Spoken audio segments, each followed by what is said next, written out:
This is a collect call from. Brian Gonzalez. Do you accept? Hello? I accept. Yeah, I accept the call.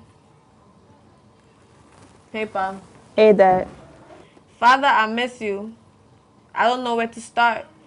Tears that trigger hidden emotions, a confused head and a dreary heart. Mama can't cope. Her bill she cannot pay.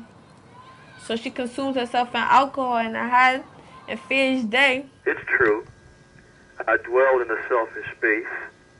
Now I reside in a cold, lonely place. A self-reflective place. A seeking your forgiveness. Seeking your understanding. Returning to that Father knows best place. My love starts to change because my heart can no longer feel. It easily forgives. Strong like a wolf, with love like a fish. Picky about who comes around, and iffy about what comes around. Because my heart can no longer feel. My feelings were treated the way that they shouldn't have been. But when it comes around, and I hear the other people talking about their daddy this, their daddy that, all I can say is, my daddy loves me. I saw your face when I surrendered my space to cops, cuffs, and courts. Spaces and places to find the races we run. Seeking our own son. Strutting to the beat of our own drum. But there are prices for spaces and places that create races that we lose, where our children are forgotten, and we seek forgiveness, where we seek forgiveness for the sake of forgiveness. There may not be any physical scars, but the emotional scars are not anything that will heal overnight because they miss their father. Yeah! Goes out to all them kids, man. Parents locked up, don't know what to do. Well, here it go. Yeah! Collect call from Rikers Island. Feeling so alone, I don't wanna be private. How come it took you so long for you to start yelling? I need a father figure, cause in school I be wildin'. Calls to my house, mom's stressing out. Hair falling out and little sis is bugging out. Little bro is selling drugs, always carrying guns. Plus I'm failing my classes and I'm having a son. I'm not a bum, I'm going the wrong way. I know that this is real, but I wish it was foreplay. But either way, I'm thinking about you all day. I can tell that I'ma be locked up like OJ. Well, how's mom doing? Okay, I guess. She's working 2 jobs and under a lot of stress. You the best. And man, I wish you was here so that when I start crying, you would wipe my tears. What's big on you and I is incarceration that's affecting our lives. How we need to open our eyes and see what lies. It affects me more than anyone knows, cause I'm steady wondering why my parents aren't home. I'm nobody to claim, but are my parents to blame? Who are you to judge me when you don't know my name? For I am just a youth who's fighting to stay on top of the game. I am not the only one who deals with the pain, whether you know it or not. How big of an issue do you think incarceration is to the community? I think it's a huge issue because a lot of times I think that certain areas that actually need help are over-policed and the wrong people go to jail for the wrong reasons. And I think that overall incarceration isn't beneficial to the community, it only hurts it. Personally, I think it's a big issue because from my experience having been incarcerated numerous times, it's like 80% of the adults have been incarcerated or have been arrested for one reason or another. And so therefore I would gather that the community would alter or reroute its way of thinking to assist people that have been incarcerated rather than ban them or bond them further. Incarceration is extremely important. The absence of any one person can deter someone's life incredibly so. I think the more people that are absent in a community, the worse the community gets. It's a big aspect of why our lives become what they are, because incarceration means you're away from your family and you're punished for something, whether you're guilty or innocent. And so incarceration itself means bondage, tied up and away from everything. So it's horrible for the community. Why is the community being cruel and unfair? My father is gone, how will I survive? My mother is gone, who's going to listen to me when I cry? But I didn't give me the chance to say bye-bye. But I know they're not gone forever because in my heart we're always together. How does your society look at people who has been incarcerated? How does society look at me? When you've been incarcerated, you know you are considered a subculture. You have no rights until your rights are restored. You can't vote. You don't have the right to do this, the right to do that, the right to do this. So you're basically a person that's in the streets with no representation, no nothing. That's why the recidivist rate for prison is so high. That's why you see so many people come home and then next month you say, oh, what happened to so-and-so? They went right back, be it male or female. Well, like when you incarcerated, it's like, to me, it's like you scarred for life. Like, cause you really can't do nothing after you're incarcerated. Unfortunately, the fact is that though we like to say that people who've been incarcerated have paid their debt once they're released, that there's a lot of prejudice against people who have spent any time in prison. Because me being a person with a record and having a lot of certifications under my belt and very and extremely employable, it's like when you come home, a lot of opportunities and a lot of companies and corporations don't give you the equal shot. I mean, it's supposed to be equal opportunity. It's supposed to be equal opportunity. I was 2 when I first heard the news that you was getting locked up and you was on the move. So I started crying out, felt like I was dying out, wishing that this was something that my mom was lying about. But then I got the call and the call was correct. The machine said your name, so I had to accept. Not talking about the call, I'm talking about the fact that you was locked up and you was... How is it to live as a teenager whose parents is incarcerated? Like I said before, since I was little, my mother's been in and out of jail, so it's kind of normal for me. But it has affected me in a lot of different areas. I just learned how to cope with it and deal with it. Like, I'm used to it, and it's like I'm not the only one in the world with a parent incarcerated. And some people have parents, both parents incarcerated. Some people don't even have their parents alive. So. Well, first of all, I was incarcerated basically on most of his life, well, maybe a little about 15 years of his life. So I wasn't with him. See what I'm saying? So they say the fruit don't fall far from the tree.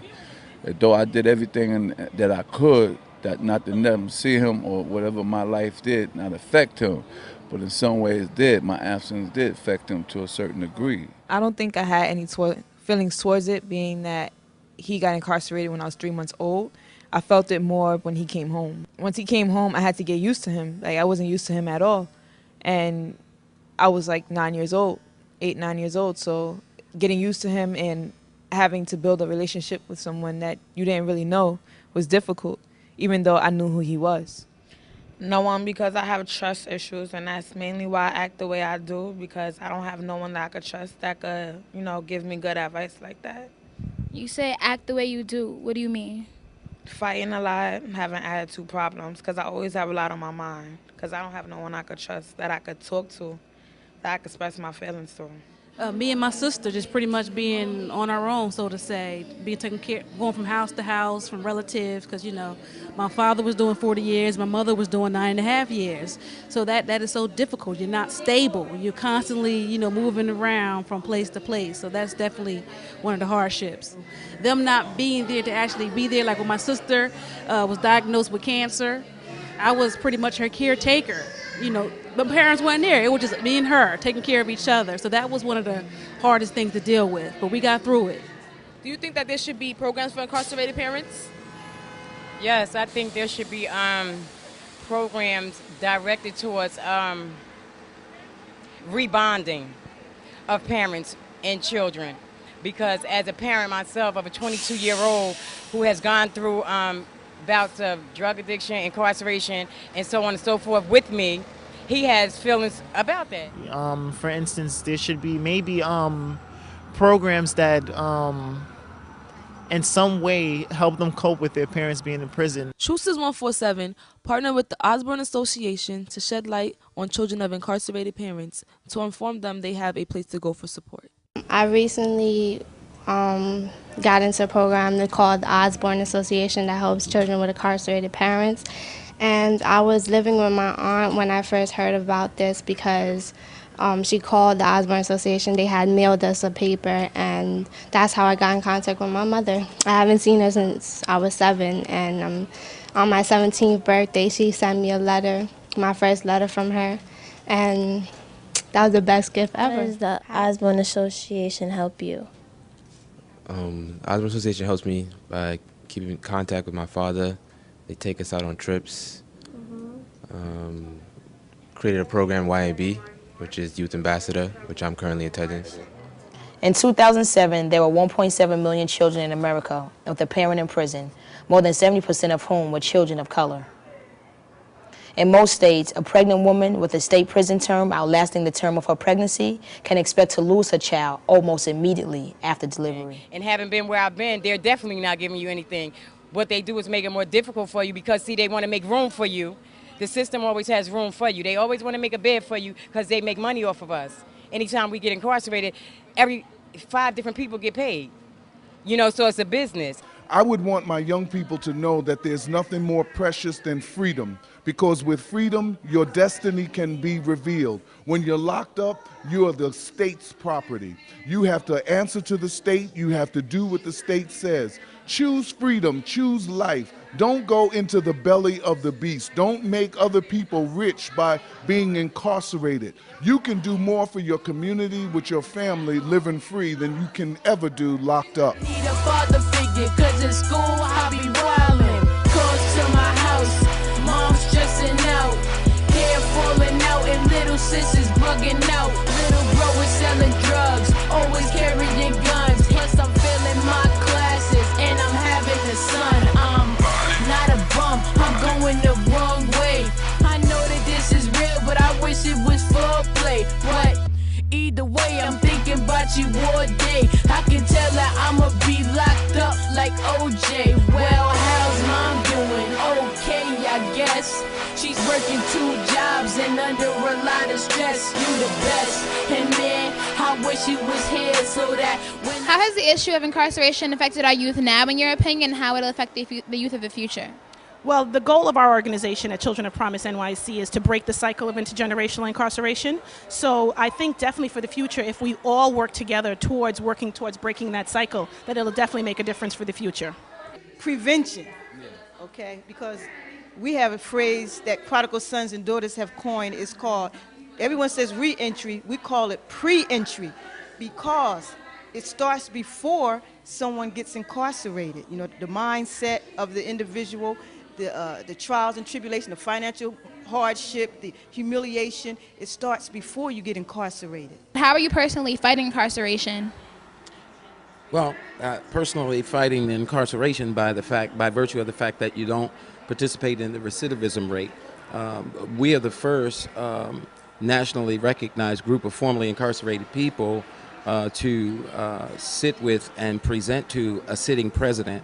So my sitting down with President Obama and shaping policy as it relates to reentry across the United States of America is one way I'm fighting incarceration. No, now I have to show him something different. So now I show him how to be responsible and how, although you made a mistake, you still could stand tall, hold your head up, and be all that you can be, or be all that you want to be. No, me, I'm in school. No, I don't want to brag, but I'm in school doing what I have to do.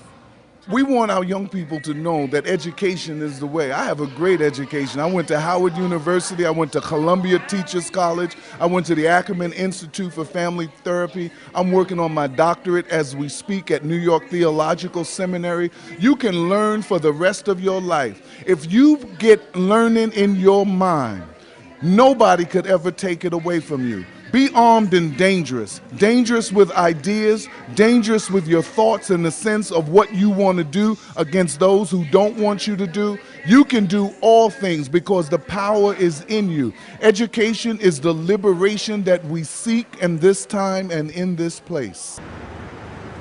I have the right to be heard when decisions are made about me.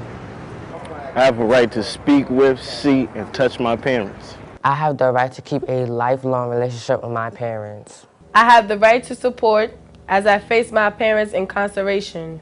I have the right not to be blamed, judged, or labeled because my parent is incarcerated. I have the right to be kept safe and informed at the time of my parents' arrest. I have the right to be well cared for in my parents' absence. I have the right to be considered when decisions are made about my parent.